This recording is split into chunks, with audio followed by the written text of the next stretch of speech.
In this video, I'm going to show you how to make a cummerbund. So let's get rid of the jacket. The cummerbund has got pleats which go downwards. 1, 2, 3 pleats. And we're going to look at how we do that. And at the back, I know this dress is a bit too small for the dummy. We've got a beautiful big bow.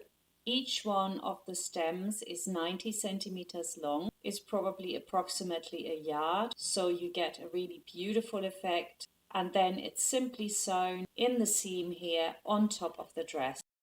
For the cummerbund you have 3 pieces. You have got the cummerbund front, and then you have got the ties, and you've got an interlining. And it's very simple, this technique. It basically is where it says pleat, you pleat it down so it gets to this point here, like that, and another time, yeah? Fairly simple, and that needs to be quite central here, then that is ironed. Now, this interlining sits on the inside, and you want to arrange it behind your pleats so that it sits right in the center. And when I close my cummerbund, then this will work perfectly with the seam that goes all the way across. So it will sit right in the center there. That's really important. And then the ties are obviously inserted into this, and you can make the ties longer. I think for an older girl that is quite important. You can always see that there is the length written onto the pattern piece, so you know exactly how long to make it, and all you do is you put your letter size or DIN A4 size paper next to it like that, so that you get these beautifully wide and long stems. Right, let's cut this out, this thing. If you are a bit like me, I really don't like pinning, and especially not when it's long lines. So all you have to do is place on something heavy. You might have weights, and then cutting from the left, you cut all the way around. Next, we're going to cut out our cummerbund front, but we also need to make sure that we snip where the dashed lines are so that we can properly pleat it. And then you're also going to cut out the interlining sash, of course.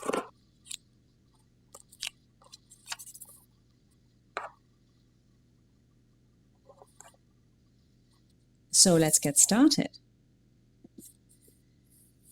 I have ironed my piece. I know I have my snips, and I take the first snip and I fold it onto the next snip, just like you saw when I showed you this on the pattern, and I iron it down, and that gives me the shape. And then I take the next snip and I place that on the next snip to that, and again I have got my next pleat. I do that 3 times until I've got the 3 pleats in position. Make sure that they're really straight.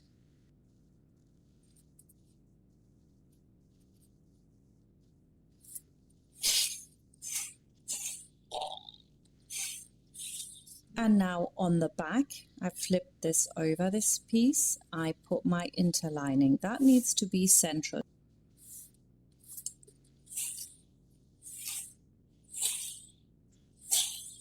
So I'm going to put 1 pin in here, and then I just flip it over, and I will position it properly just to make sure. And you can see it here, those 3 pleats need to be central on it.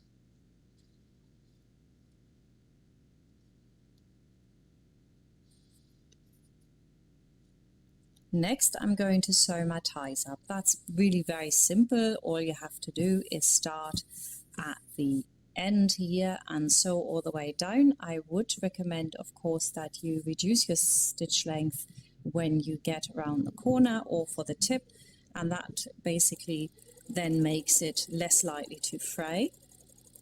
So come down to the corner, put your needle down, turn the fabric, and go down the other side. And there you go. We cut this back a bit, turn it, and then give it a jolly good press.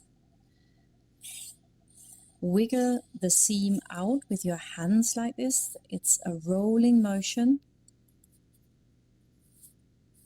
Steam, and there you go. with all my beautiful ties gone, I now need to position them. So what I do is I put them next to my Cummerbund, and I want to marry up here my interlining, and then I put my pleats in so that it looks nice. The pleats again have to go down the same way as on the front Cummerbund.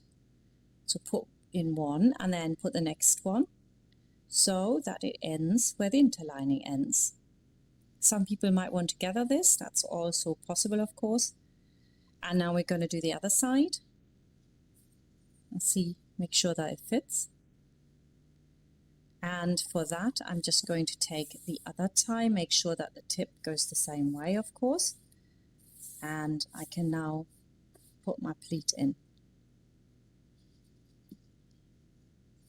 And the second pleat.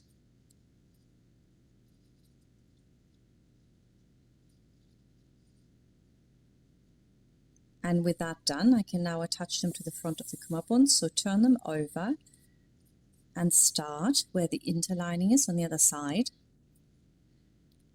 Put them on very straight, and then all we have to do is sew across there to fix them.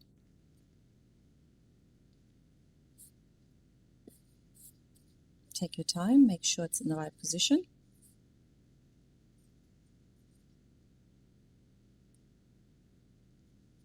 And on the other side as well. Always check. And we're good to go. So on the sewing machine, you don't want to use a 1 centimeter seam allowance. You want to use something a little bit less so that this stitch will not show when you finished your Cummerbund. Now we're going to fold it over so we have the right sides facing here, and you need to sew across the top, and you need to leave also a gap through which we then can turn the stems. That's really important. So there's my gap, and I'm now going to pull my stem through here so that I can now just simply sew across the top. I would have the seam allowance not apart here, but the seam allowance to one side. It doesn't matter which side you choose, any of the sides will do.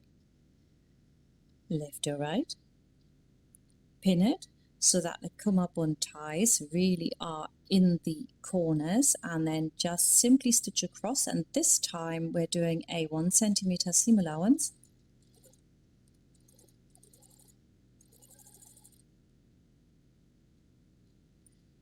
And when I now pull this through, we're almost there. We've already got our Cummerbund together. So it's quite a simple technique, but if you don't do it right, of course it won't come out very well. So take your time with this, and you're getting a beautiful Cummerbund just like this. Now you also need to make sure that on the inside everything is straight, nothing is crumpled up before you start ironing it. And then we're going to do a stitch on the inside there just to make sure that the Cummerbund stays in position. And here I've ironed it, and I've also put a pin there. That's where I'm going to stitch. And sometimes that will even catch it at the back and close your Cummerbund, but you could just do that by hand with a few slip stitches and then just sew right in the corner there. That's also possible, and in the corner there, and then that will go nowhere and your Cummerbund is finished. I hope you enjoyed watching this tutorial. If you want to know more about the Flowergirl dress, the pattern is available from frocksfrolics.com, where you also have the entire video course. Thank you very much for watching. Bye for now.